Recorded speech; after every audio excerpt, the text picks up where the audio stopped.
Alright, let's jump straight in. Number 10. Counting cards in Blackjack. Forget those over-the-top Hollywood scenes with MIT whiz kids scribbling formulas for months. The classic high-low method is dead simple. Anyone with basic math skills can pick it up fast. Here's the deal. Cards 2 through 6 count as +1, 7 through 9 are neutral at 0, and 10s, face cards, and aces are -1. You just track a running total as cards hit the table. When that count climbs high, it means the deck's loaded with big cards left. Great for the players, so ramp up your bets. Low count. More small cards remain, so play conservative and bet small. That's literally it. Casinos keep this quiet because it flips the house edge from their favor to about a 1% player advantage over time. Not huge, but it turns blackjack from a guaranteed loser into something you can actually beat long term. They hate losing that built-in mathematical edge over every gambler walking in. Counting isn't against the law, but casinos are private businesses. They'll boot you if they spot you doing it. Most people get caught not from bad math, but from acting shady, staring too hard at cards, suddenly spiking bets when the count's hot, or shrinking them when it's cold. Practice at home first, maybe with a deck and a mirror, so you look natural at the table. Nailed the basics over a weekend, and you'll never look at blackjack the same way again. Just don't expect an invite back if security catches on. Asterisk number 9. Beatboxing Basics. Yeah, it looks insane when pros do it, but the foundation is just 3 core sounds you can start making right now.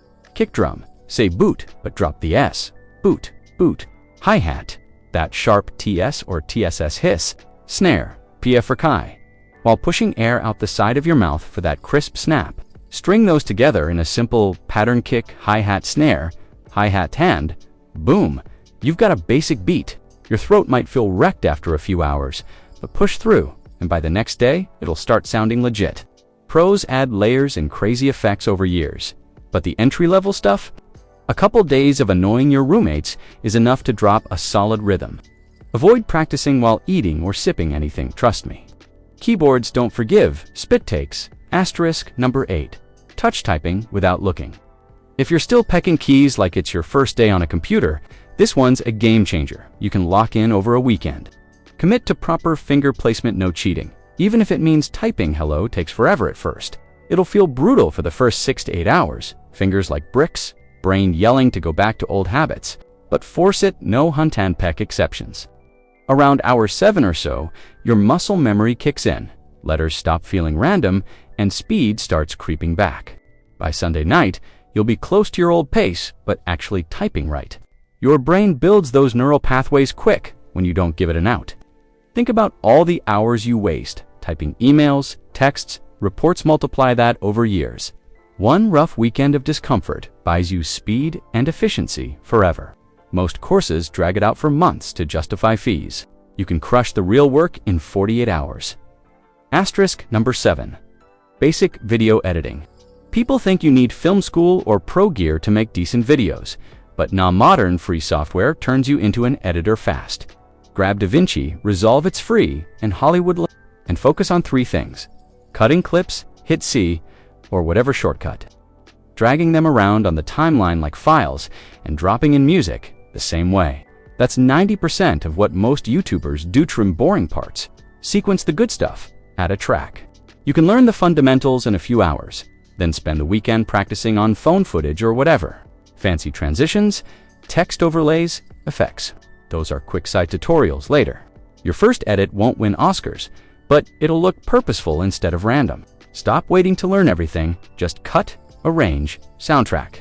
By Monday, you're making content that feels pro enough to post. Asterisk number 6.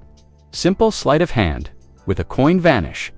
This classic trick looks baffling, but relies on one smooth everyday motion, the French drop or false transfer. Hold a coin openly in your right hand. Pretend to place it into your left palm, but secretly retain it in the right by curling your fingers naturally while the left hand closes as if gripping it. The audience's eyes follow the left hand, which you open dramatically to show it's empty.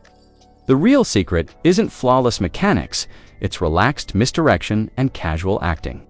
Practice slowly in a mirror to perfect the palm retention without tension. Then speed it up until it mimics normal hand movements like passing change. Avoid exaggerated gestures or flourishes that scream trick. Just fiddle with the coin naturally. Chat casually and let the vanish land quietly. A couple hours nails the physical move. The weekend hones your presentation and timing. Once smooth, it fools people effortlessly. And you'll see how much of street magic depends on psychology over complicated technique. Asterisk. Number 5. The 5 most practical knots everyone should know.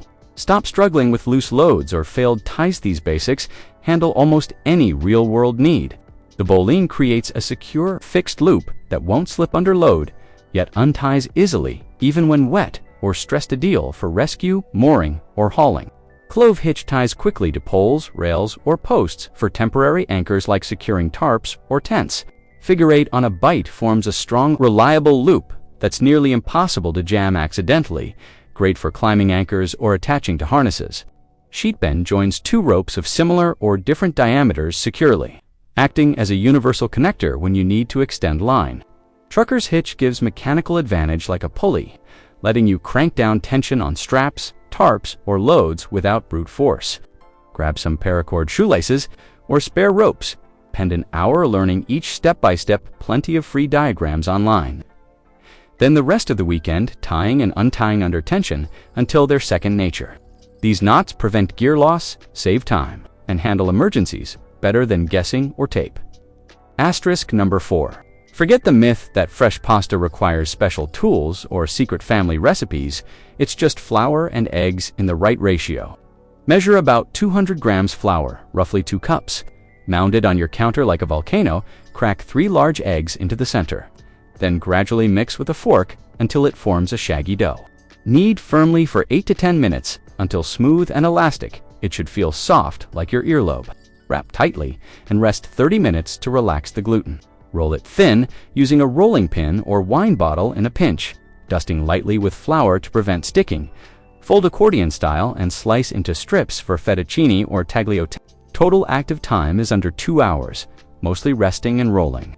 Even imperfect first attempts taste worlds better than dried store-bought. Silkier texture, richer flavor from fresh ingredients.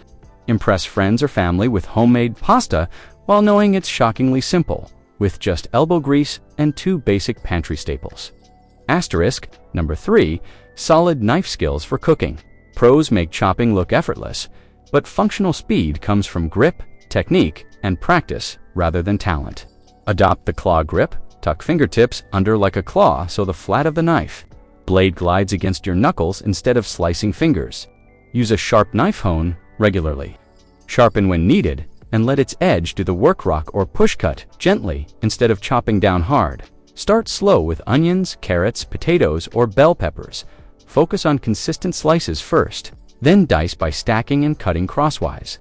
Dedicate 6 to 8 hours across the weekend to deliberate. Chopping form trumps speed initially.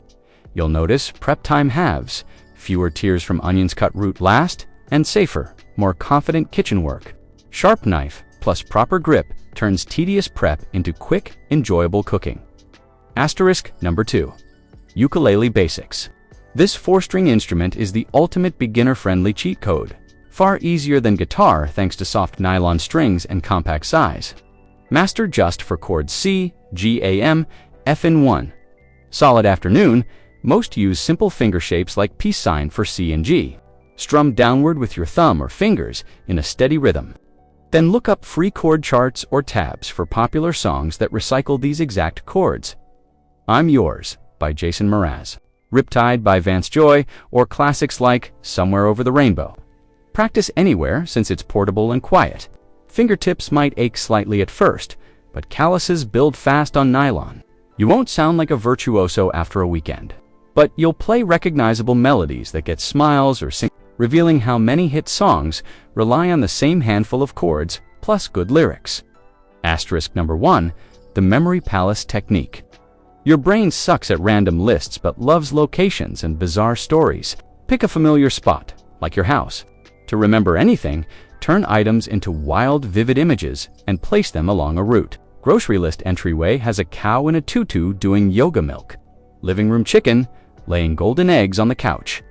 Eggs, kitchen doughboy breakdancing bread, Bedroom monkeys, pillow fighting with bananas. Weirder equals stickier. Ancient Romans used this.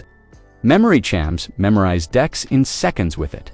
Practice a tenatum list over the weekend. Your brain craves drama, so amp it up. No app crashes, no dead battery in lock, and demand recall for names, speeches, whatever, asterisk. That's the listrial skills you can actually grab in a weekend and keep using. Hit subscribe if you want more breakdowns like this coming your way. Catch you in the next one.